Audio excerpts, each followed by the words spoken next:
परम वंदनीय परम आराध्य सदगुरुदेव पूजनीय संतजन सदगुरु कबीर साहब के बीजक ग्रंथ के उपदेश सुन रहे धर्म प्रेमी सज्जनों, माता एवं बहनों। सदगुरु कबीर साहब का मूल ग्रंथ बीजक है और बीजक ग्रंथ के शब्द 13 का संक्षिप्त विवेचन आप लोगों के समक्ष प्रस्तुत कर रहा हूँ। सदगुरु कबीर साहब इस शब्द में कहते हैं कि राम तेरी माया दोंदी बजावे, गतिमति वाकी समुझी पड़े नहीं, सुरनर मुन ही नचावे, काश से मर तेरी सखा बढ़ाए फूल अनुपम बानी, केतिक चात्रिक लागी रहे है देखत रुआ उड़ाने। का खजूर बराई तेरी फर कोई नहीं पावे, गिरिशम ऋतु जब आए तुलानी छाया काम न आवे, अपने चतुर अवर को सिखवे कनक काम निशानी, कहे कबीर सुनो हो संतो राम चरण रतिमानी। सदगुरु कबीर साहब इस 13वें शब्द में कह रहे हैं कि हे राम स्वरूप जीव, तेरे मन की माया कलह मचाती है। जो सामान्य लोग हैं उस मन माया की गतिमति समझ नहीं पा रहे हैं। मन की माया सूर नर मुनि सभी को बंदर की तरह नचाती रहती है। सज्जनों, कबीर साहब का राम सबकी अंतरात्मा है। उन्होंने स्वयं कहा है, हृदय बसई ते ही राम न जाना, जीव ही राम है और उनकी मन की मोह माया है। इसलिए सदगुरुदेव मनुष्य को संबोधित कर कहते हैं कि हे राम, तुम्हारी माया द्वंद्व मचा रही। उस द्वंद्व का ही नाम है राग द्वेष, जन्म मरण, हर्ष शोक, और यह सब मन में ही होता है। इसलिए साहब कहते हैं कि राम तेरी माया द्वंद्व बजावे, और आगे कहते गतिमति वाक्य समुझी पड़े नहीं, सुरनर मुनि ही नचावे। मनुष्य माया की गतिमति समझ नहीं पाता, वह तो सुरनर मुनि को भी नचाती है अपने मन के माया का रहस्य। देवता, मनुष्य तथा मुनि भी नहीं समझ पाते। सज्जनों, पहले तो यह जान लीजिए कि मनुष्य से अलग कोई देवता है और न कोई दानव। देवता तथा दानव मनुष्य ही हैं। स्वभाववश कोई देवता हो जाते हैं तो कोई दानव। साहेब अगले पद में उपदेश दे रहे हैं कि क्या से मर तेरी शाखा बढ़ाए फूल अनुपम बानी, केतिक चात्रिक लागी रहे हैं देखत रुआ उड़ाने। सज्जनों, भावार्थ है कि सेमल का विशाल पेड़ हुआ, बहुत बड़ी बड़ी शाखा हुई, लाल लाल फूल लगे और फल भी बहुत लगे, लेकिन सारे लोग जानते होंगे सेमल के फूल में कोई गंध नहीं होता और न फल में कोई रस।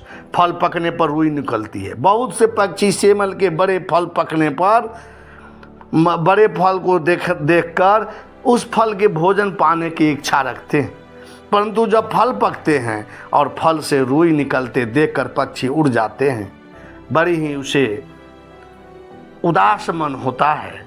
सज्जनों, जवानी, सुंदरता, पुत्र, मित्र, परिवार, धन, बल इत्यादि उसी सेमल की फल की तरह है, सिर्फ 2 दिनों की देखने भर की है।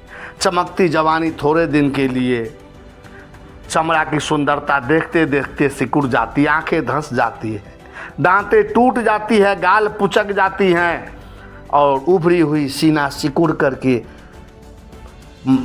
भीतर चली जाती है। पूरा रूप सौंदर्य ही समाप्त हो जाती है। धन दौलत को जाने में देरी नहीं लगती। आप जिस मोह ममता किए हुए हैं सब छूट जाने वाला है। सदगुरु कबीर साहब इस शब्द में बड़ा ही ज्ञानवर्धक उपदेश दे रहे हैं कि संसार की सुख समृद्धि, पुत्र पुत्रादि शारीरिक सुख बढ़ने से क्या फायदा। ये सब देखने में तो सेमल के फूल के आकर समान है, पर परिणाम में शाहीन और संतापदायक है।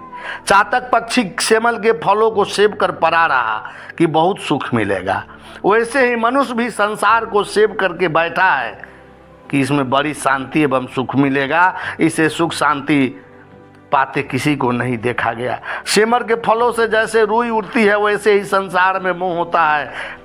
उस रुई से चातक पक्षी जकड़ जाता है, उड़ नहीं पाता। वैसे ही संसार के मोह से जीव जकड़ जाता है और अपने देश की ओर, अपने स्वरूप की ओर उड़ सकने में असमर्थ हो जाता है। रुई से लथपथ पंख फरफराते पक्षी के प्राणों पर आ बनती है। वैसे ही मनुष्य मोह में जकड़ तड़प कर किसी तरह अपने प्राणों को खो देता है। इस चातक की कुछ भी बात नहीं बनी, वैसे ही मनुष्य को भी संसार के मोह से कुछ भी लाभ नहीं होता। और सदगुरु कबीर साहब आगे कहते हैं, का खजूर बराई तेरी फर कोई नहीं पावे। गिरिशम ऋतु जब आए तुलानी छाया काम ना आवे। हे खजूर तेरी क्या विशेषता, तुम्हारे फल इतने दूर है कि कोई भी उसे ले नहीं पाता। और जब गर्मी ऋतु आ जाती है तो तेरी छाया भी लोगों को काम नहीं आता। सदगुरु कबीर साहब साखी प्रकरण में भी कहे हैं कि बड़ा हुआ तो क्या हुआ, जैसे पेड़ खजूर, पंछी को छाया नहीं फल लागे अति दूर।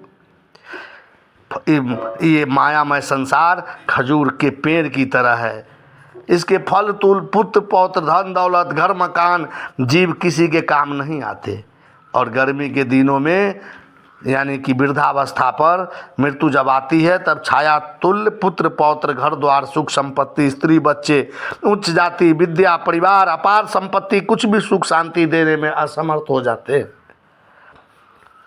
और सदगुरु कबीर साहब अगले पद में कहते कि अपने चतुर अपर को सिखबै कनक कामनी स्यानी। कहे कबीर सुनो हो संतो राम चरण रतिमानी। माया के संग्रह और भोगों में बुद्धिमानी दिखलाने वाले लोग खुद को कनक कामनी के पीछे पागल रहते हैं, दूसरों को भी कनक कामनी का संग्रह और भोग की चतुराई सिखाते हैं कि हमें तो इतना ज़मीन हो गया तुम भी ज़मीन खरीदो, हमने मकान बनाया तुम भी मकान बनाओ, हमने तो ऐसा ऐस भोग कर तुम भी करो। और ये करते करते सदगुरु कबीर साहब कहते कि हे संतो, इससे कल्याण होने वाला नहीं। जब तक राम की माया से मुग्ध होकर राम के चरण में उनके रति में प्रेम नहीं करोगे तब तक ये जीवन का उद्धार नहीं होगा। साहब बंदगी साहब बंदगी साहब बंदगी।